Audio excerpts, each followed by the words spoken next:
देखिए 11 महीने के जिस मासूम से कुदरत ने छीन लिए थे उसके मम्मी पापा और वो चमत्कारी तरीके से बच गई थी, वो अब कितनी बड़ी हो गई है। सरकार ने उसे बहुत बड़ा सहारा दिया है। ये सहारा उसकी जिंदगी तो नहीं बन सकता लेकिन जीने का सहारा जरूर बनेगा।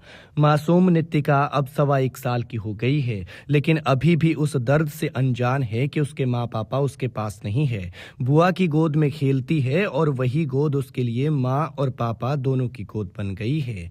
लेकिन भले ही पूरी दुनिया उसके साथ हो जाए, भले ही पूरी कायनात उसकी गोद बन जाए, लेकिन माँ बाप तो माँ बाप होते हैं। मंडी के सराज की ये बच्ची नितिका उस रात परिवार के साथ अंदर सो रही थी और बाहर गहरा काला अंधेरा छाया हुआ था और बरसात की खतरनाक बारिश बरस रही थी। घर के पास एक खतरनाक नाला बहता है। ऐसे में इसके पापा और दादी बाहर ये देखने के लिए निकले थे कि कहीं घर को तो कोई नुकसान नहीं हुआ है, लेकिन दोनों पानी के उस तेज बहाव में बह गए। फिर इन लोगों को देखने के लिए नितिका की मां जाती है लेकिन वो भी वापस नहीं लौटती। हर खतरे और किसी भी अनहोनी से अनजान नितिका कमरे में सोई रही और बाहर इसका पूरा परिवार खत्म हो गया।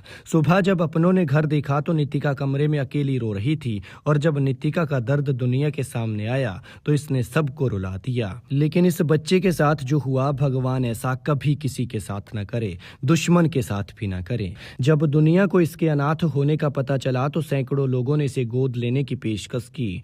आम जनता से लेकर नेता, प्रशासन और सरकार सब इसके मददगार बने, लेकिन इसे सहारा तब मिला जब बुआ कानूनी तौर पर इसका परिवार बनी और सीएम सुक्खू ने इसके लिए मदद की बड़ी घोषणा की। सरकार ने मासूम नितिका के नाम 21 लाख रुपए की फिक्स डिपॉजिट यानी एफडी कराई है। ये न सिर्फ इसकी मदद है बल्कि सरकार के उस मानवीय चेहरे को भी दिखाती है जो बताता है कि जिसका कोई नहीं है, सुख की सरकार उसके साथ है। सरकार की ये मदद नितिका के उज्जवल भविष्य की आर्थिक सुरक्षा सुनिश्चित करेगी। डीसी मंडी अपूर्व देवगन ने सराज के शिकावरी गांव पहुंचकर नितिका की बुआ और उसकी कानूनी संरक्षक किरण देवी को एफडी की कॉपी सौंपी है। नितिका इस वक्त 1 साल 4 महीने की हो गई है। 5 महीने पहले जब वो 11 महीने की थी तब उसने अपना पूरा परिवार खो दिया था और इस दर्दनाक हादसे के बाद प्रदेश सरकार ने नितिका की जिम्मेदारी अपने हाथों में ली थी। प्रदेश सरकार नितिका को सुखाश्रय योजना के तहत हर महीने 4,000 रुपए की मदद भी दे रही है और ये पैसा उसके पालन पोषण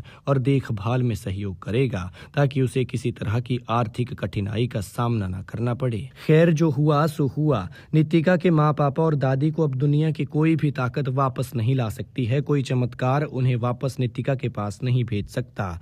लेकिन हम भगवान से ये प्रार्थना करते हैं कि भगवान नितिका को इतनी तरक्की दे कि स्वर्ग में बैठे उसके माँ बाप उसे देखकर इतने खुश हो कि वो फूले न समाये। उन्हें ऐसा बिल्कुल भी ना लगे कि हमारी बिना हमारी बेटी का कुछ नहीं हुआ, बल्कि उन्हें बेटी की कामयाबी पर गर्व हो।